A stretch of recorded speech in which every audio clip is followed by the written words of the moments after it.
Good morning, students.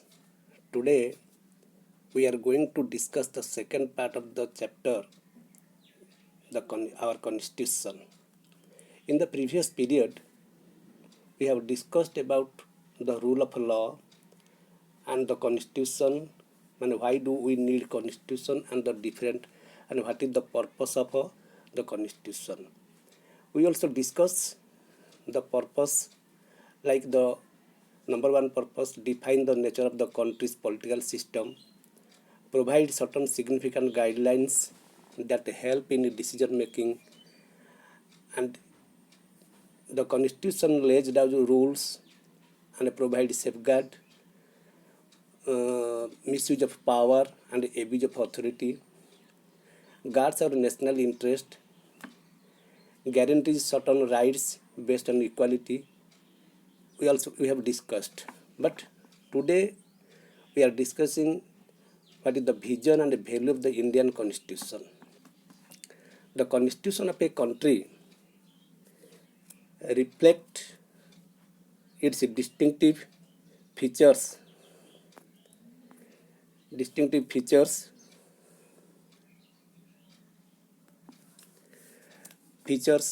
culture and ethos. The Constitution of France and the US are the product of a political revolution. You know that the Constitution of France also started after the French Revolution. In 1789, in France, there was a revolution that is known as the French Revolution. After the French Revolution, the Constitution of France also written. And the same in 1776, in America, there was also the American War of Independence. After the American independence, a new constitution also started. But the British constitution was not written as it is the outcome of a gradual evolution. The British constitution was not written constitution. Unlike US and UK, the Constitution of India is the result of a serious deliberation of a representative body called the Constituent Assembly. To prepare the Constitution, the Constitution of India was framed by a Constituent Assembly which was established in 1946 under the Cabinet Mission Plan. This assembly included eminent persons like Jawaharlal Nehru, Vallabhbhai Patel, Dr. Rajendra Prasad, Maulana Abul Kalam Azad, K. M. Munshi, C. Rajgopalachari, Dr. B. R. Ambedkar, and Dr. S. Radhakrishnan. They are the prominent members of the Constituent Assembly. The Constituent Assembly was an indirectly elected body. Most of the members of the Constituent Assembly represented Hindus, Muslims, Sikh, Anglo-Indians, Christians from every religion. And there were 15 female members also in the Constituent Assembly. Like Suchita Koplarni, Sarojini Naidu, Rajkumari, Amrit Kaur, etc. The first session of the Constituent Assembly started on 9th December 1946. Dr. Sachidananda Sinha, the oldest member of the Constituent Assembly, was chosen as the temporary chairman of the Assembly. On 11th December 1946, Dr. Rajendra Prasad was unanimously elected its permanent chairman. The Constituent Assembly appointed a number of committees to deal with different aspects of the constitution making. Some of the committees were the Committees on Rules of Procedure, Union Powers Committee, the Advisory Committee on Minorities and Fundamental Rights, Drafting Committee. Of all these committees, the Drafting Committee was by far the most important committee of the Constitution, which is responsible to prepare the constitution. Dr. B.R. Ambedkar was the chairman of this committee. D.P. Khaitan and B.N. Rao were its main constitutional advisor, and M.N. Mukherjee was its draftsman.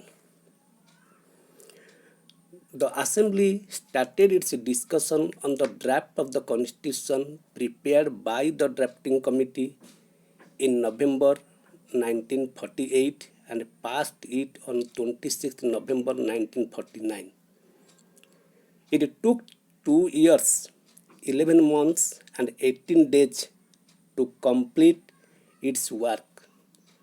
The Constitution of India came into force on 26 January 1950. Some ideals are included in the Constitution of a Free India, like a commitment to democracy and a guarantee of justice, equality and freedom to all people. The makers of the Constitution were also very much concerned about feeding the starved, clothing the naked, and ending the exploitation of the already deprived and depressed sections of society. Therefore, the preamble was included in the beginning of the Constitution. The preamble is an introduction to the Constitution and is non-justiciable. It contains the political philosophy, aims, objectives, and the basic purpose of the Constitution. For that cause, the preamble is called the soul of the Indian Constitution.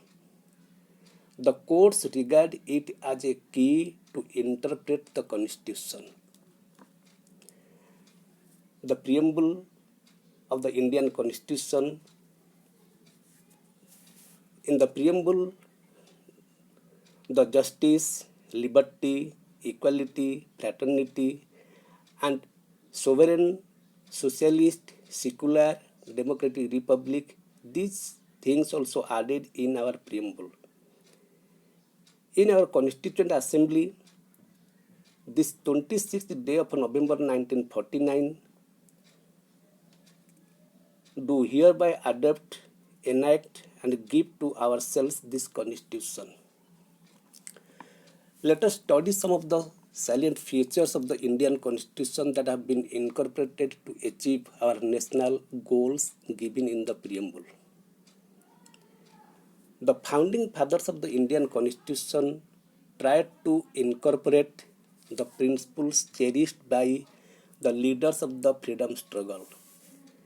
They also tried to adopt the best features of the Constitution of England, USA, Canada, Ireland, USSR. Therefore, our Constitution is a combination of good features of several constitutions. Means our Constitution also borrowed the good points from the different countries' constitution. For example, from the British Constitution. From the British Constitution, we also adopted the constitutional head of the state like the Queen of UK. In British Constitution, the constitutional head is the Queen or King, but in our country, the President. The idea of a preamble, the preamble which was known as the soul of the Constitution, this idea also came from the British Constitution. The cabinet system. The cabinet system means inside the ministry, the council of ministers, the all important ministers also form the cabinet. And the cabinet is the inner wing of the ministry. Means the all important ministers are the member of the cabinet. This system or this feature also come from the British Parliament. The parliamentary type of a government. Our government is a parliamentary type of a government. Means in parliament there is the two houses, Lok Sabha and Rajya Sabha. In Lok Sabha is the lower house, Rajya Sabha is the upper house. the members of Lok Sabha, they are elected directly, and the member of Rajya Sabha, they are elected indirectly. And this is the parliamentary type of government we also borrowed from the British Constitution. Bicameral legislature means the two houses in the parliament, the Lok Sabha and the Rajya Sabha. We also borrowed this idea from the British Constitution, making Lok Sabha more powerful than Rajya Sabha. In the two houses, Lok Sabha is more powerful than the Rajya Sabha because in the Lok Sabha, the members are elected directly and there are more members in Lok Sabha. And regarding the money matter, Lok Sabha is more powerful than the Rajya Sabha. Collective responsibility of the Council of Ministers means all ministers also collectively responsible to the Council of Ministry.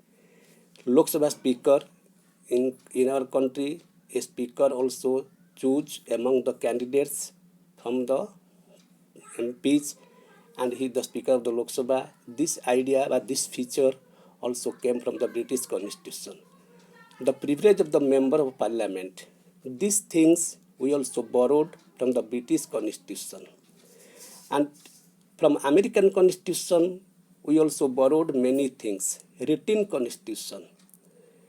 We also borrowed the feature from the American Constitution, that is the written Constitution, because in America there is a written Constitution, but not in British.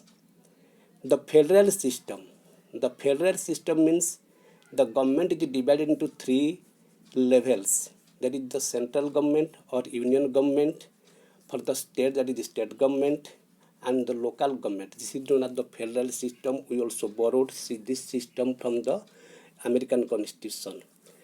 Head of the state is called president. In our country, we also know very well that the state of the head of the state is the president. And provision from the Supreme Court. In our country, the head of the court, that is the Supreme Court, apex court in Delhi. Then provinces are known as the states. In our country, the whole country is divided into different states. This thing also borrowed we from the American Constitution. Rajya Sabha in India represent the states like the US Senate. In our country, the two houses of the parliament is known as the Rajya Sabha and Lok Sabha. Lok Sabha is known as the lower house, and the member of Lok Sabha are directly elected, but the member of Rajya Sabha, they are indirectly elected. And we also adopted the Rajya Sabha, the idea of Rajya Sabha, which is also represent the states from the American Constitution. And from the Canada Constitution, India is known as the Union of States. In our country, the country is divided in the Union of States. Means the states all together come to form. And we also adopted this thing from the Canada Constitution. From the Constitution of Ireland, we also adopted the directory principle of state policy. Directive principle of state policy we also adopted from the Canada Constitution. This means that the directive principle of state policy are guidelines or instructions given by the Constitution. The government at all levels are expected to frame their policies in accordance with these principles with an aim to achieve our national goal and establish a welfare state in India. And these are the economic principles, social principles, Gandhian principles, and principles related to the international peace and security. These things we also borrowed from the Constitution from Ireland. And from the Constitution of USSR, we also borrowed from the fundamental duties. Fundamental duties, it is also borrowed from the Constitution of USSR. For that cause, in the 42nd Amendment in 1976, The fundamental duties were also added to the Indian Constitution. Originally, there are 10 fundamental duties, but now there are 11 fundamental duties or obligations to every citizen to expected to perform them. It shall be in the duty of every citizen of India. Means each and every citizen, they must perform their duty, and it is obligatory, and for that cause it is known as the fundamental duty. We also borrow this from the Constitution of USSR.